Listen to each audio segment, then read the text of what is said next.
Welcome to T4G Gamers. Today we're going to talk about the top 25 showdowns. We're going to go over the boring games first. We're going to talk about who you guys voted on to win as well and show your guys' votes. We're going to talk about who we think is going to win. So yeah, it's going to be an exciting time, an exciting week for football, some great matchups. Now make sure to hit that like button if you guys like the comment or like the content that we do. Comment down below as well. See, I was already getting ahead of myself here. Comment down below, how do you think your team is going to do? Good matchups, interesting takes. Let's see what you guys got. And make sure to subscribe and click the notification bell if you guys want to stay up to date with the latest and greatest football content, whether that be Madden, college, NFL, what have you. We're tackling it all. And so, yeah, it's going to be an exciting time. 75% of you, by the way, are not subscribed, which is a sad day for America. It's a very sad day. So make sure you stay up to date by hitting that subscribe and click that noti bell. So we got Tennessee playing the Roadrunners. To me, this is a joke. I also think it's insane that the Roadrunners have a 13.7% chance to win this game, according to the matchup predictor on ESPN. But Lord have mercy. I mean, I don't even want to talk about this game. You should dominate. You should obliterate this team, and it shouldn't even be close. So this game is like a bye week for Georgia. It's just so boring. I don't know if the SEC is trying to bore us to sleep with these boring games coming up. Some of these games are just painful. Absolutely painful. This is like a bye week.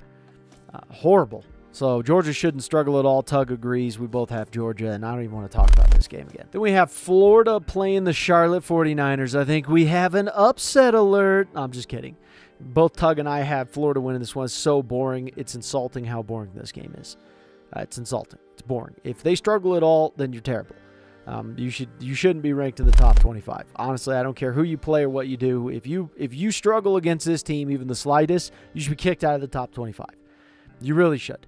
It's a terrible matchup, super boring, and it's disgusting how boring it is. So we got Dukies going up against the UConn Huskies, and I think Duke's gonna win this game. I think it could be a little rough here and there, but for the most part, I just think Duke is gonna pull this one out. I think they're gonna win. So, yeah, there's not much else to say about it. Duke's just playing great. Leonard, their quarterback, is aggressive. He is an aggressive. He reminds me of Josh Allen in ways. Not like he's as good as him, but that he just can play to a very high potential. I think Duke's defense is aggressive as well. I don't think UConn can win this. Tug also has Duke winning this one. So we can lock that one in as a dub. So then we have Arizona State going up against USC, and USC is going to probably dismantle them. It may be close in the first half, and then in the second half, that's when USC will just pull away. They'll score. Arizona State lost to Fresno. They lost to Oklahoma State. They didn't just lose to Fresno, by the way. They got mowed. They absolutely got crushed. And so you beat SUU. I'm going to be honest, I don't even know who that is. I'd have to actually look at who that is because I don't know. They're just not that good. Speaking of which, I got to see who this actually is. The Thunderbirds? Oh, please. Give me a break. You beat the Thunderbirds? Okay, yeah. Arizona State, I just don't see how they're going to hang with them. And Tug agrees. We have USC all day, every day in this matchup. I don't see it being close. At least for USC, it shouldn't be close. If it is, that's something to worry about. So we got Miami playing Temple, and it's at Temple. It's out Philadelphia, and this game is incredibly boring to me. I think Miami's going to win this one. Tug also agrees. He thinks Miami's going to win this one. Just overall a boring game for me, and not really excited about this. So we'll see what happens, but I highly doubt Temple's going to pull this one out. So we got Washington welcoming the Golden Bears, the California team coming in. I think Washington's just too good. Tug also has Washington winning this game. I think that they're going to just give Cal purple nurples, pink bellies, the whole shebang. They're going to put them in a headlock, spit in their ear. I don't know. I just don't think that Cal has enough. Yeah, Cal almost beat Auburn.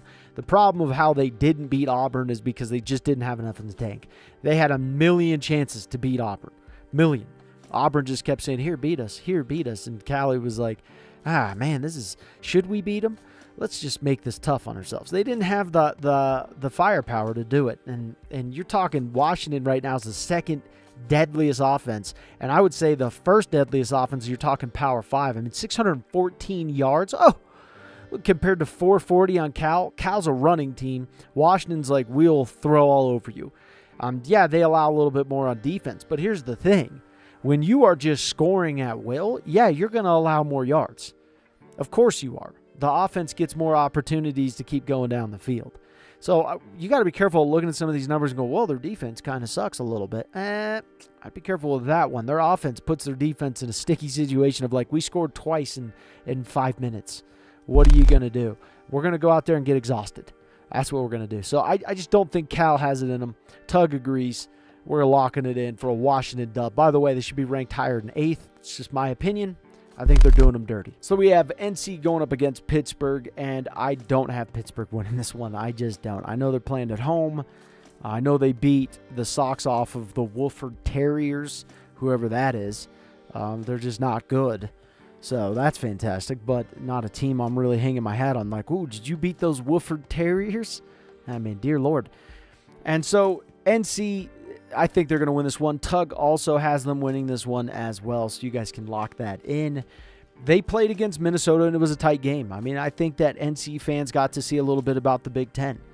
You know, the Big Ten has good defenses. They have good run games. You know, I think Minnesota's quarterback is not good. Drake May has been playing not so hot. He's got 4 TDs, 4 interceptions on the season. Not super fantastic there. So I just think that NC plays until the whistle's blown. I don't think Pittsburgh has it in them to stop that. So I think NC wins this one by about 2 touchdowns or so. So then we got the Washington State Cougs going up against the Oregon State Beavers. Now, DJ Uiagalelei, I would have to say, is doing well this year. Not great, but efficient. Okay, 630 yards on the season, 6 TDs, 2 interceptions. The other quarterback, Ward, for Washington State, 986 yards, 9 TDs. And they just know how to get in the end zone. I mean, quite simply, Washington State is scary. I mean, they played Wisconsin, beat Wisconsin 31-22. They just played hard. They played physical. Their defense, not super amazing. Their points against, they're tied at 68th. Not like tremendous, but still not too terrible either. It's not like a crazy amount of points. Their points for, they're at 7th. The passing yards, they're 3rd. Rushing yards, they're tied at 87. So they're going to come out and they're going to pass. That's what they're going to do. Oregon is a little bit different on theirs. Their points against, they're at 11. Their defense is just solid. You know, theoretically, they should win. They should. I mean, it just, looking at them on paper, it's like, well, you guys should probably win that game. Now, I'm going to go out on a limb here. I'm going to go and say Washington State pulls this out. I just think they're hungry. You know, I could be wrong. They don't match Oregon State when it comes to talent, but I think that they match them and even surpass them when it comes to how hungry they are. And so I'm going to go with that. Tug has Oregon State, and yeah, I don't know. I'm going to go against the grain on this one. I could be wrong. Could blow up my face, but, you know, I just think that Washington State, you just have a hunger in your belly. And I think that they're pissed off. I really do. I think they're pissed off, and I think they're going to show up for this game. And they're playing at home, so you have a little bit of advantage there. And we'll see how they do. So Baylor's bringing on Texas, and I got to say, I'm concerned for Texas. I have Baylor winning this one with a slight lead. Tug also has Baylor winning this one. I'm concerned for Texas. Very concerned. I think that they should go in and swamp them. They should. But I don't know what kind of Texas team we're going to get. And that win against Alabama is not looking so juicy at this moment in time. It's hard to look at that and go, wow, that was really a just dominant win by a team that's elite, because Texas didn't help their case by turning around and struggling against Wyoming at Texas. And Alabama didn't help Texas's case by going in and playing USF and struggling like hell. And I think the home field advantage is something that is very tough this year. You know, I think it is. I mean, you look at the SEC, it's the first time they traveled in like 30 years. Florida traveled for the first time in 30 years to go play Utah at Utah and got crushed. You had Auburn go and play at Cal and almost lost to Cal. And that's ridiculous. Okay, you had, then Florida brought Tennessee in and beat the socks off of Tennessee, who was supposed to just go in and swamp them. Okay, this home field advantage is starting to mean something. Utah goes and plays at Baylor, and Baylor almost beats them. And Baylor lost to Texas State in the beginning of the year. And so I'm telling you, this game is closer than what that matchup predictor says, because Baylor can play some decent football. And I think in their mindset now, they're younger brothers to Texas, right? So they don't like Texas, for one. Two, you're playing at their home, which their fans are going to get riled up. And I think the third aspect of it is this is Baylor's entire season. Even if they win against Texas here and then lose the rest of their games, I think that they'd be happy like, well, we beat Texas. I know if you're a Texas fan, you can already hear that in your head of like, oh, God, they'd be a nightmare. We beat you guys, haha. You know, that's how they're thinking of this right now. Texas is thinking of playoff. They're thinking of, hey, we got to, we want to get to the end, win a national championship. Baylor's thinking, let's just beat up Texas. And that's a scary thought when that's how a team is thinking right now. And I do think that's how Baylor is thinking. And the problem for me with Texas is Quinn Ewers looked just off against Wyoming. Struggling against Wyoming is just simply unacceptable. Offensive line, defensive line for Texas just didn't look good. I mean, the big run for Wyoming, they just ran the big, huge hold. It was like a 60-something yard pop. And the running back just outran people. And it was like, oh, God, that's Wyoming as well. It just wasn't a good look. Defensive line for Texas was just not dictating what the offense could do throughout the game. And, wasn't consistent for me. Wide receivers were dropping passes that were, when Quinn Ewers was hitting them, I mean, they were just off. False start penalties that were just stupid. I mean, honestly, it was like, what are you guys doing? And so, for me, if Wyoming can stay close in this game, I don't think it's that much of a long shot to say that Baylor could possibly win this game.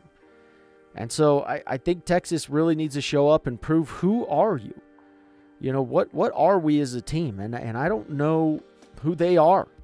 I really don't. We can't hang our hat on the Alabama win, because that's not meaning much. Even if Alabama goes and dominates Ole Miss, well, it's not meaning much now, because in the last 2 weeks, Alabama just looks cheeks. They just don't look good. So I have Baylor pulling this one out with a slight lead. I hope I'm wrong. I hope Texas goes in and just dominates them for their fan base, because I think it would be good for them. But at the same point in time, I'm concerned. So we have Oklahoma playing Cincinnati. I think Cincinnati is a good team, not a great team. I think they're inconsistent. I don't have Cincinnati win this one. I have Oklahoma. Tug also agrees he has Oklahoma as well. We are basically dead even on our picks so far. So I just see that they're going to struggle. I really do. I see that Cincinnati can put up a good fight early on, but I think Oklahoma just at the end pulls it out. Cincinnati has a solid team. They're getting better every single year. Luke Fickell did a good job of just building this team up. He did leave, went to Wisconsin, but I just think, Cincinnati doesn't just quite have the firepower to stop Oklahoma. And Oklahoma really hasn't played like, extreme talent. So this will be one of the better talented teams that they play, no doubt, and they are playing away. But I just don't think Cincinnati's going to have enough in the tank. I have Oklahoma pulling this one out. So we have a big showdown here. I think this one is going to be really interesting, because I think both teams can win. I really do. I think both teams can win. Utah's playing at home, and if they're playing away, I couldn't pick them. But I'm picking Utah to win this game, and I'm doing it reluctantly. I really am, because UCLA, they have firepower. They have a good run game. They can do some work. And so it's very tough, because, Utah's been like good, and then just they haven't solidified themselves as like, we are the dudes. We're the dudes. You beat Florida, great. Baylor, you struggled against. Then you beat Weber 31-7. Not great there, not terrible, but it was like, okay, this is a little bit tough. You had UCLA, they beat CCU 27-13. They beat San Diego State University 35-10. They beat NCCU 59-7. Great. Not good teams, but you still allowed 278 yards a game on defense. You 205. I mean, they stopped the run. That's what both these teams do. They say, oh, we're not going to let you run on us, but also some of these teams are pass-happy teams anyways. So it's kind of hard to look at those numbers and say, well, yeah, this is what we can conclude from this. No, it's kind of, there's a little bit more to it than that. Rushing yards, UCLA 270, Utah 186. I know Utah's been having issues with their quarterback, so that's going to be apparent in this game as well. This is tough. I'm going to be honest with you. I'm not going to be shocked if this goes one way or the other. I'm going to pick Utah, but I'm going to do it reluctantly. So we have a big matchup here. We got Rutgers going into Michigan and playing the Wolverines. And so I have Michigan winning this one. Tug has Michigan winning this one. The thing about these two teams is they're actually really similar. They like to run the ball. Okay, they really do. Michigan's kind of flirting with both sides. They're trying to be more balanced. They didn't look good against Bowling Green. Rutgers is basically not had a close game since. They beat the socks off of Virginia Tech. It just started getting ugly and ugly and ugly as the game went on. And Virginia Tech was not doing better as the game went on. They were just looking terrible. And so Rutgers is a tough team. Rutgers could beat a lot of teams that people would probably be like, really, Rutgers? Rutgers beat that team? Yeah. You know, Rutgers has a solid run game. You know, they're averaging 210 yards in the rush. I mean, it's not a small number. The pass is where they struggle. Michigan is like the same version as Rutgers, just better. And so playing at Michigan, I just don't see Rutgers being able to hang on for 4 quarters. I think they could hang on early. I think they could make it interesting early. They're a Big Ten team after all. You know, a lot of people like to say, the Big Ten teams, they suck. It's just Michigan, Ohio State, and Penn State. That's not true. Rutgers could smack around some teams that you'd be shocked with. They really could. But I just don't think that they're going to have enough in the tank to be able to do so this week coming up. I think Michigan gets a dub. I think they win it at the end of the game like they typically do. And I think Rutgers goes home, holding their head up high, but still with an L. So we have Oregon facing CU, and I just think CU is not going to win this one. Tug also has Oregon winning this one. The big reason as to why is because CU just allows so many yards on defense. 460.3 compared to Oregon's 285. That is a massive number. It's unsustainable. You cannot sustain wins in a winning season and allow that many yards. You just can't do it. It's unsustainable. Any coach will tell you that. They'll look at it and just go, man, you got to shut down teams and not allow so many yards. Okay, rushing yards, 61. That's so low. It's so low. Their running backs, 5'9", 170 pounds. Their offensive line looks shaky. They look small. They don't have the push. I mean, you had Kamara from CSU, the guy who Shador tried to poke his eyes, and then he later on targeted Shador. You had that guy who was just wreaking havoc all over the offensive line of CU. And, you know, CU's offensive line just looked brittle against CSU. You know, it just didn't look good. It's so, to me, if Oregon loses this game, the only way they can lose this game is by getting caught up in the hype and getting caught up and getting stage fright, because everyone's going to be talking about this game. People on Twitter, ESPN, Fox News, every national media spotlight is going to be talking about this. Celebrities are going to be talking about this. They're going to break records when it comes to viewership. YouTube's going to be talking about this. You name it. Your mailman's going to be talking about this game. And I think if Oregon gets caught up in that, then yes, they could lose. But, you know, let's go over the games. Oregon beat Preston State or whoever this is, 81, or is it, I don't know who this team is, 81-7. Wow, fantastic. I don't really care about this. Then they played Texas Tech, almost lost. I mean, if they play like this, yeah, CU can beat them. You don't want to get into a shootout with CU and hope like hell that you're going to win. But you also don't want to get a shootout with Oregon and hope like hell you're going to win. Both teams are equal in that regard. And then they go and face Hawaii, beat up on Hawaii. Not a shock there. Let's go over CU's performances here. You had TCU. TCU, this was the perfect time to play TCU. TCU didn't know what team they were playing. It was a brand new team. What as a coach, what are you going to scout? You're going to scout what they did at Jackson State and hope that they're doing all the exact same things? Even if I was a coach doing that, I'd go, yeah, but dude, he was doing things on Jackson State that he couldn't do now on CU, so we don't know what we're going to get. Also, Texas TCU is a brand new team as well. They were brand new. Their quarterback, Max Duggan, is gone. Quentin Johnson was gone. Steve Avila, their right guard, well, he basically played everyone on the offensive line, gone. Their running back, gone. That was a brand new team.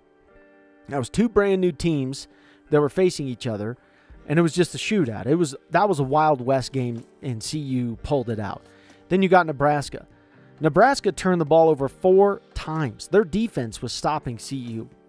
They were stopping them. They were shutting down CU pretty efficiently. And then Nebraska just said, oh, let's turn it over continuously and just put our defense out on the field continuously and hope they don't get tired and give up points. And they did.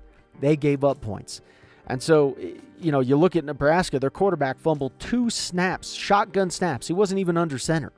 He threw an interception at like the 20 on their own side of the field. Nebraska just said, here, we'll just give you the game. You look at CSU, and I'm not taking anything away from CU. I'm just looking at how the game transpired and going, well, this is how this team lost. This is how this team won. And CSU, what was that? It was not a good game at all. I'm sorry. It just wasn't a good game.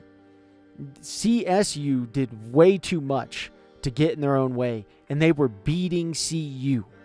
Okay, and they were also beating CU when they had Travis Hunter. And now they don't have Travis Hunter, and that's going to make things even harder. And that was a bad hit on Travis Hunter. It was you know, and the guy got penalized for it. But at the same point in time, now that you don't have Travis Hunter, and hopefully he heals up good. Good luck to you, young man. Hope you heal up good because he's a fantastic football player. He needs to gain a little weight. Personally, just me speaking, I think you need to gain a little weight. I don't think that it would have stopped the injury, but it was just a nasty shot. But at the same point in time, you got to gain a little weight. I will say that. You just got to get a little bit beefier. I don't know how much he weighs, but it doesn't look like enough. He's just skinny. But anyways, aside from that, CSU just took it to him. And I just think Oregon is just going to come in. They're going to have big offensive linemen. They're going to have strong defensive linemen. They're going to stop the run for CU, make them one-dimensional, and then they're going to say, all right, let's have a shootout. Our guys versus your guys. And I think Bo Nix will struggle here and there, but, you know, I still think CU just doesn't have the firepower to pull this one out against Oregon. So we have Alabama bringing on Ole Miss. Alabama's playing at home, and this game it's just an ugly game to me because I don't really know what we're going to get out of either one of these teams. So I know it's a top 25 showdown, but both these teams are playing interesting. Alabama is just not playing good. You lost to Texas, who Texas struggled against Wyoming. You go to USF. You couldn't even run on them efficiently. You should have just been able to run down their throat, even if your quarterback is not very good. There's no excuse not to be able to just run all over them because they shouldn't have had the guys to be able to stop you. And yet that just wasn't the case. I know Alabama's starting some true freshmen. You're starting Caleb Downs, who was the best safety coming out of Georgia. The guy is such a monster. And then you have Josh Proctor as well, the big left tackle, true freshman, who's 6'8", 360 pounds. I mean, the guy is a unit. And they're just not looking smooth. They're not even looking like fast. They're not looking aggressive. They're just looking like they even got pushed around at times by USF for far too long, and it was just embarrassing. And then you got Ole Miss. Ole Miss is, okay, you beat Georgia Tech 48-23. Okay, you played Mercer 73-7. Fantastic. Then you played Tulane 37-20. It looked great on paper, but if you were watching that game, you know it wasn't great. It was not a good game for Ole Miss. Tulane is not talented enough to do what they did against Ole Miss if Ole Miss is this superior talent. It's just prove it. Show the guys on that team for Tulane that they're that talented, that they should do what they did against Ole Miss. People look at that score and go, well, Ole Miss didn't struggle. They scored 2 touchdowns with 5 minutes left in the game. It was like 23-20. And then Tulane just crapped the bed with like 5 minutes left in the game. And I think it was like 4 minutes and 50 seconds, something like that. And Ole Miss ends up scoring. They scored on a turnover. It was just ugly. ugly performance. And look at these stats that they're producing. I mean, who have these guys played? I know you played Texas. I get it. But they struggled against Wyoming. And then it doesn't help that you struggle against USF. And the yards allowed for these two type of teams, not pretty. Just not pretty. I mean, I get it. 526 yards, 367 yards on offense. Not great, but, you know, a lot of these yards, too, when you score 73 points against Mercer, who Mercer had no business even playing in that game to begin with. The rushing, I mean, look at Alabama, 196 passing, 171. Just neither side is super effective. I mean, the passing is not bad for Ole Miss, but still, you got a lot of that through Mercer. And so it's tough. This one is a tough one for me. I think Ole Miss is going to pull this one out, but that's only because I don't know what Alabama team I'm going to see. And Tug has Ole Miss as well, which is a shock because Alabama should win this game. There should be no question. You're playing at home. You should win this game against Ole Miss. But I think Alabama has a little bit of weakness right now. And do they show up and play Alabama football and just shut this down, this whole conversation down? Or do they struggle and Ole Miss take some shots on them? You know, they find a weakness, sniff it out, and they just, you know, do some body shots. That's the thing. I'm struggling with this because Alabama should win this game. And the fact I'm even saying Ole Miss is just crazy to me. Because if Alabama wins, I won't be shocked. If Ole Miss wins, I won't be shocked. That's where I'm at right at this moment in time. This game is tough. I just don't know. I don't know enough. So if I have to pick one, I'll pick Ole Miss, but I'm still reluctant. This is weird. So we got LSU playing Arkansas. Arkansas has to go to LSU, and I think LSU right now is just playing pissed off. I think they're angry. I think LSU's biggest problem is consistency. Just how consistently are you going to play good? Because I think if they played LSU last week, or Florida State again last week, I think that they'd probably win. I really do. And I know that's easy to say because you saw them struggle against Boston College, but I think Florida State caught them sleeping, jabbed them up real quick, and LSU was turned around, and it was a foggy night. I don't think they knew what was going on. And that's LSU for you. It's just we'll show up. We may show up big, or we may not, and we may get crushed. They're the team that could beat all the teams in the top 10, but also get crushed by all the teams in the top 10. It's so weird. You know, I know that by the way, they did lose. I got to mention this. They did lose a 5-star D lineman who's a unit, by the way. Guy's a unit. First time I've seen them lose a guy like that who's a 5-star player in quite some time. That was concerning to me. Not good for the future of LSU, but that's for next year. But still, I had to bring it up because it was shocking. And every time I think of LSU, I'm like, how'd you lose that guy? That guy's ridiculous. He lost him to Texas A&M, I believe. Terrible. Anyways, Arkansas, I think they're going to get punched in the face. I think that LSU is going to steal their popsicle and then spit on it and throw it on the ground or something. I don't know. Arkansas, I just don't see them winning this game here from LSU. They're just too tough. It's too tough. They're too pissed off right now, and you're in their way. So we got Penn State versus Iowa, and Iowa has to go play at Penn State, that is the deal breaker for us. Because Iowa, if they just had a somewhat explosive offense, Iowa would be one of the most dangerous teams in all of college football. Their defense is just, man, they're nasty. They are just nasty. They will close in on you quick. They will capitalize and confuse the opposing team's offense. They'll confuse the quarterback. They're just a tight unit of guys who are very understanding of what they need to do. That's Iowa football for you. Defense. Offense. I mean, just, dear Lord. They don't even know what offense is. They're too busy playing defense to know what offense is. They're like, offense? The hell is offense? I mean, they're averaging, 150 yards a game passing, 151 yards rushing. What the hell is that? Iowa. So, Iowa can beat you. Don't second-guess Iowa. Ask Kentucky how Iowa was last year. Iowa was supposed to lose, right, to Kentucky in the bowl game. This is the mighty Kentucky from the SEC. Iowa just was like, who the hell's this team? We're gonna beat you down. We're gonna actually blow you out 21-0. They can do that. Don't second guess Iowa. But also, Penn State is not getting enough credit for who Penn State is. Penn State is a dangerous team.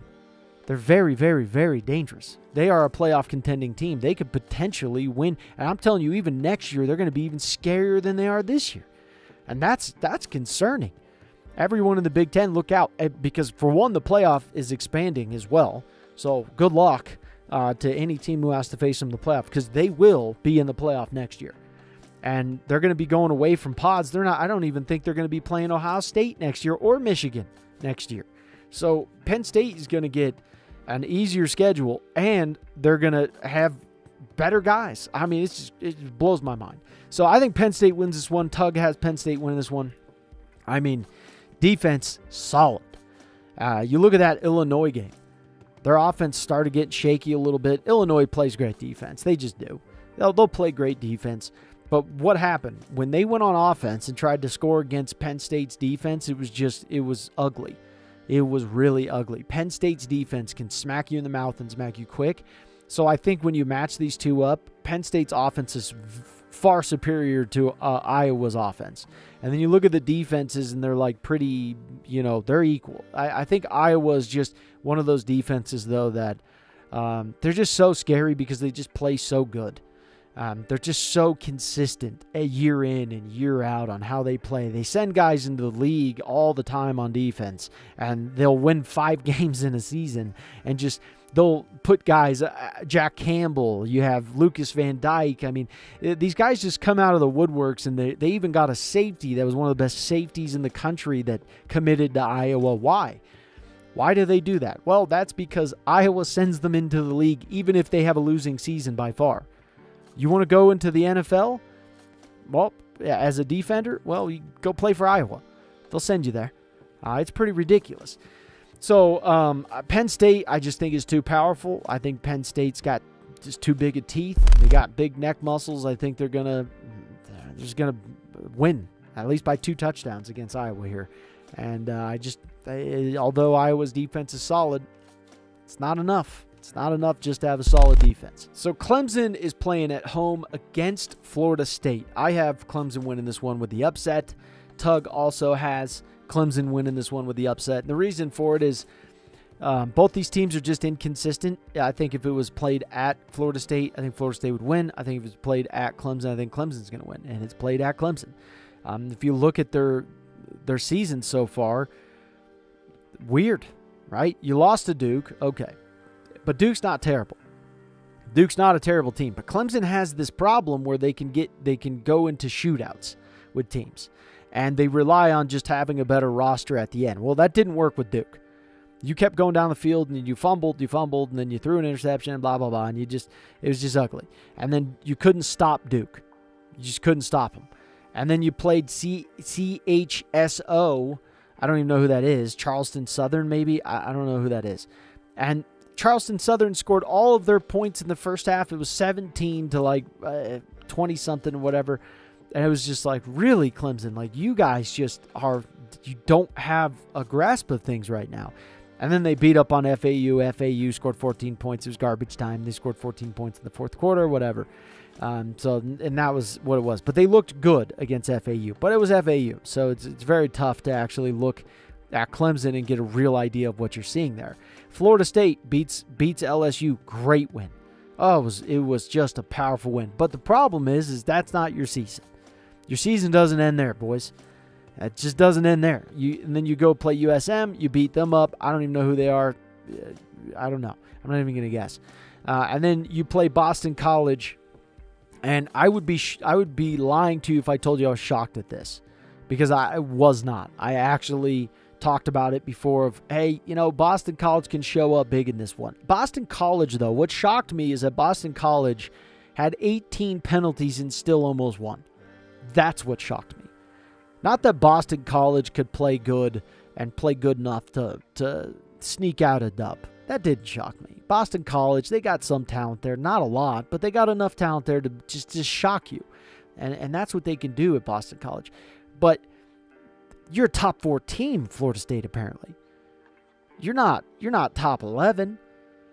You're not anything like that. You're a top 4. They're saying you're a playoff contending team. Boston College is nowhere near that level.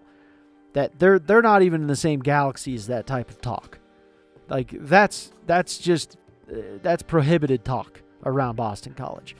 And so you struggled like that, it's just tough. And I think if they were playing at Florida State would win. Clemson is playing at home, and I just think Clemson's going to come away with this one. I think they're going to go for the upset. And I think Clemson they're looking at Florida State and going, we have nothing to lose. You have everything to lose. If we beat you, we're back. And Florida State's like, oh, dear Lord, you have so much pressure on you at Florida State. How do you answer that? Because if you even slightly answer like you did against Boston College, you're done. Clemson's going to beat you.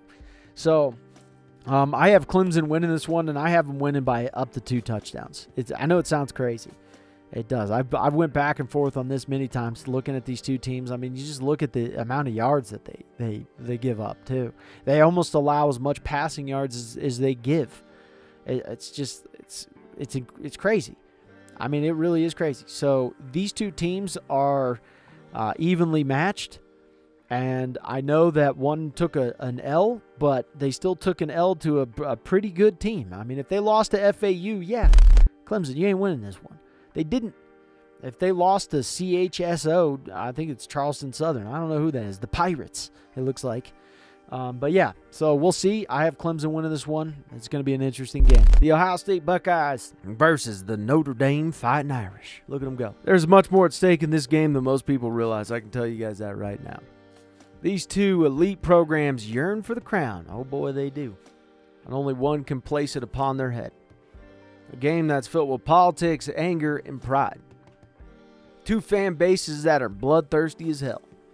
Two programs that are sick of hearing that they aren't good enough. You suck. You're nothing. Two coaches with a mission.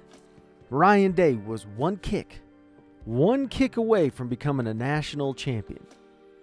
And one kick away from his name being etched in stone. On the other side, you got Marcus Freeman, an old Buckeye who wants to prove himself to the world and would want nothing more than to best Day in front of the nation and potentially take his spot at the Ohio State throne. One program with a fan base so big it'll fill the land with a sea of red as far as the eye can see. The other is a prideful group that carries it like a dang shield of armor. This game means everything, and I'm telling you everything to these two programs, to these two fan bases. It means everything to these two coaches and to the young men who suit up and prepare for war.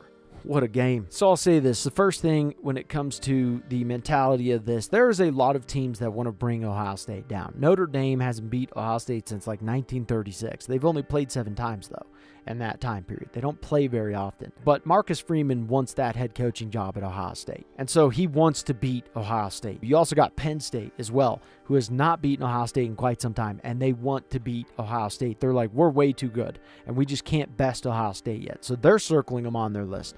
Ohio State as a whole has a target on their back that is huge. It is a massive target. Also, the head coach, Ryan Day, has a target on his back because there's head coaches out there that want that job.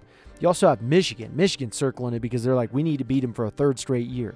Before that, Michigan lost for a decade straight to Ohio State. Ohio State just pounced them. A lot of people don't know this, but Ohio State players, when you go to Ohio State, they call themselves the Brotherhood. And they call themselves the Brotherhood because literally, I mean, everyone wants to try and take them down.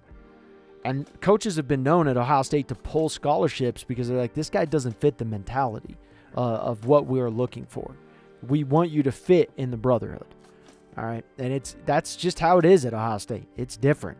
So the mentality of this is huge. They have a target on their back, and it is more personal than you think. Okay, so let's talk about the teams. I know Lou Holtz says that Ohio State's soft. I don't understand that. If they were soft, then you're calling Georgia soft because Georgia didn't beat Ohio State. Ohio State beat Ohio State.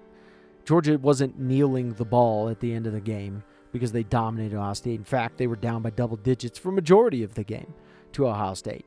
Okay.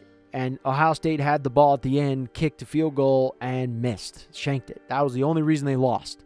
Not because they were soft, but because their kicker missed a field goal. That's the only reason that they didn't win a national championship. So Lou Holtz saying that, I just disagree with it. I think you're putting too much pressure on Notre Dame here, and it just doesn't make sense. Now, let's talk about the roster here. Okay, Sam Hartman is a more of a veteran quarterback, but he's more of a veteran quarterback than any quarterback that I can think of in the NCAA. He's been playing in the NCAA for like 20 years now. He's going on his 7th year. So he has a lot to play for. Yes, he is a veteran, but if you were that talented and you were that good, you'd be in the NFL and you'd be coming up on your rookie contract. You're not going to be playing in the NCAA for 7 years. It's just not going to happen if you're that good. So I'm not saying he's not good. What I'm saying is you still have something to prove, obviously. So there's pressure on him because he's got to prove that I am the guy. And then on Kyle McCord for Ohio State, the expectations for you as an Ohio State quarterback are pretty simple. You're good enough to play on Sundays. Okay, C.J. Stroud, the quarterback before you, went 2nd overall in the draft. Quarterback before him went like pick 16 in the first round to the Chicago Bears. Quarterback before him went pick 15 in the first round to the Washington Commanders or Washington football team, whatever the hell their name was at that point in time. So we're going to go over our predictions, but before we do that, I want to talk about how they can win and how they can lose on this. Okay, and for both teams. So for Notre Dame, let's talk about them first. If you look at the stats here, 508 yards for Notre Dame, 474 on offense for Ohio State, 304 in the air, 318 for Ohio State, 204 on the ground, 156 for Ohio State. Defensively, 234 yards allowed per game, 223. Okay, they're pretty evenly matched in these regards, except for I think Ohio State has played tougher opponents thus far, and they're more solid defense at this moment. 83.3 yards is what they're allowing right now. They are good at stopping the run. So for Notre Dame, you need to combat that. You need to be able to run on this team. Michigan has beat Ohio State because they've ran on Ohio State. Okay, you need to re-implement that. You need to run when you want to. Okay, just not when you have to, or not when it's like an emergency of some sort. No, you need to be able to say, we're going to run. We need them to know we're going to run and still get a first down. And Audric Estime needs to break tackles. He can't get injured, and he needs to just play all out in this game. That's how they're going to dictate to Ohio State what we can and can't do and win time of possession. Okay, because you need to set up your pass. You cannot be one-dimensional and expect to have a shootout with this team. Even if you do and you win, great. That's fantastic. But you can't go in with that philosophy against a team like this. You can't sit there and say, well, we could go into a shootout with Ohio State and air it out and win. That's not a smart philosophy against a team like this. Not one that I would want to have, at least. Okay, so you need to be able to run the ball effectively and set up the pass and take shots when you can. Okay, be aggressive. Get in the end zone. So that's what they need to do on offense. On defense, you need to cease that run. That run, they cannot run on you. You cannot let TreVeyon Henderson start to go out there and light up your dudes and start juking dudes around and then break free, and it starts to become a foot chase. Because if Ohio State starts to do that and starts to exhaust that defense in the run game, that passing attack is going to murder you. So you have to make them one-dimensional and then get after the quarterback. You have to expose their tackles, and you have to create pressure. Kyle McCord has not really seen a lot of pressure yet. You need to let him feel that pressure and then let the stadium just rattle them. Okay, that's what you need. You need to rattle Kyle McCord, rattle that offensive line. To do that, you stop the run. Okay, because if he starts feeling comfortable, they start running, you guys start pulling your boys up to stop that run, and then he starts feeling comfortable, it is not going to be a good situation. Okay, so that's first and foremost. You got to shut that run down and completely swamp it, and then create pressure on those tackles. Okay, this is at least your philosophy that you should be going in with.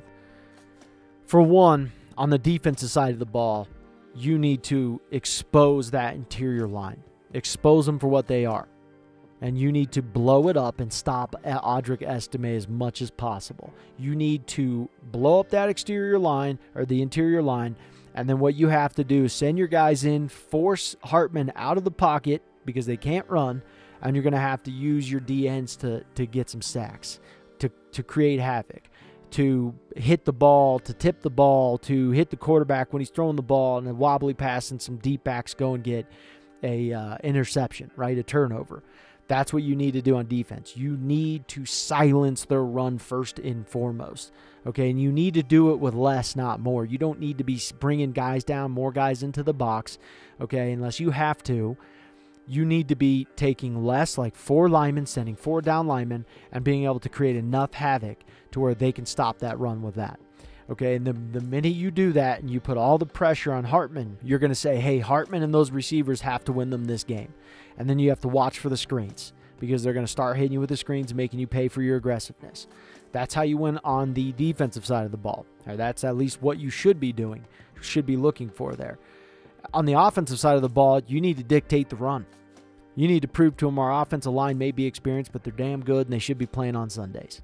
Okay, that's what you need to be doing. You need to just let Travion Henderson run, and run. Let him feel it. He plays good against Notre Dame. He did last year. Let him feel it. Let him get that speed. Let him use that speed. Start to exhaust the defense. Rotate your backs. Okay, bring in Mayan Williams. Let him try to tackle Mayan Williams. Bring in Chip Trainum, who's also a massive beast. Let them try to exhaust. Make them bring their guys up further to try and stop these big old boys coming in and just running all over them. And then you just release the hounds. You let your 23-mile-an-hour racehorse on the side, Marvin Harrison, start to draw double coverage while Emeka Egbuka is doing some hot route action. And then after that, when they start pulling back and you start getting a little bit of a balance, you need Cade Stover and his big old body running across the middle because they're not going to be able to double team all 3 of these guys. And you need to make them, you just need to punish them in every regard. Every regard. And Kyle McCord needs to be focused and calm. If he's not focused and calm, this whole thing blows up. You're going to have to rely on your run game, and that's hard to do. I don't care what team it is. This team is really good for Notre Dame, and you can't do that. So, with all that being said, I think Ohio State just has too much firepower, and it's up to them to win or lose. It's up to them. If they play their best, I don't think there's a team in this country who can beat them. If they allow Notre Dame to beat them, then they will. And Tug also has Ohio State winning this one. I think Ohio State could potentially win by 2 touchdowns, but then again, I honestly would not be shocked if Notre Dame wins this and Ohio State trips up on their own feet. Wouldn't shock me. I have Ohio State winning this one. Let us know what you guys think.